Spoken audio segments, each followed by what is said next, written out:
Hi everyone, David MacDonald here from Fitness Calgary. Today we're going to go over your exercise of the week. Exercise of the week is going to be a band push-up from the knees. It's a great push-up variation to bridge the gap from going to the knees and transitioning to the toes. Transitioning from the knees to the toes is a huge jump, and if you have a variation that you can do in between, it helps to bridge that gap a little bit and make that transition easier. It's about a 33% jump going from the knees to the toes, so most of us are going to need some kind of a intermediate variation on the push-ups to continue making progress and to make that jump a little easier. So one of the options that you can do is you can do a band push-up from the knees, and you can also do a push-up on the toes from the bench.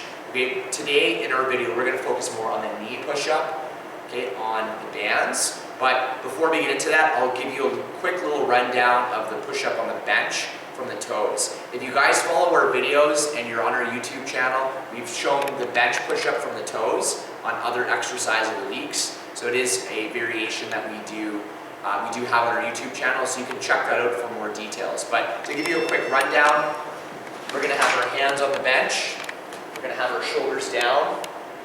Okay, we're going to have our eyes forward, abs tight. We're going to lower down, touching the bench, pushing back up. Okay, so that's the toe push-up from the bench.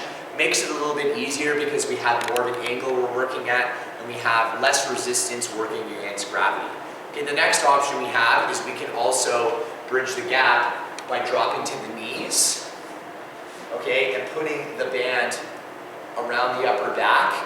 And the reason why this is effective is it allows us to create more resistance to work against while we're on the knees. So one of the biggest things that's a challenge when we're working on the knees is eventually the exercise is going to get easy, and it's going to get too easy because we've built an adequate amount of strength and we don't have any more resistance to work against. So one of the options you can do is you can add a band, and that way you can continue building strength and you can continue challenging yourself while you're working on the knees. Okay, so you have that band that you're up against. So what we're going to do is we're going to have it on our upper back. Same things apply, shoulders down and back, abs are tight.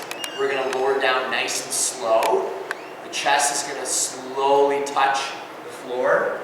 Okay, and then we're going to push back up, working against resistance from the band, keeping those abs nice and tight throughout the movement. Okay? So again, the benefit of the resistance band, okay, is you're going to be adding more resistance while you're on the knees, okay, and while you're doing your push-ups on the knees, making it more challenging, allowing you to build more strength. The other benefit is you can add different levels of resistance in. So you can add a heavier band, you can add a different color band, and then once you get to a certain number of reps or a certain tension of band, you can start trying to push up on toes without a band, because you'll be at a very similar level of challenge with that. Okay, so that's the exercise of the week. That's the band push-up from the knees, a great way to bridge the gap and to eventually do toe push-ups. I'm David MacDonald from Fitness Calgary. Thanks so much for watching. If you have any questions about this video, please post them below on our YouTube channel. You can also post them on Facebook once we post this video to Facebook. Thanks so much for watching. We'll see you soon.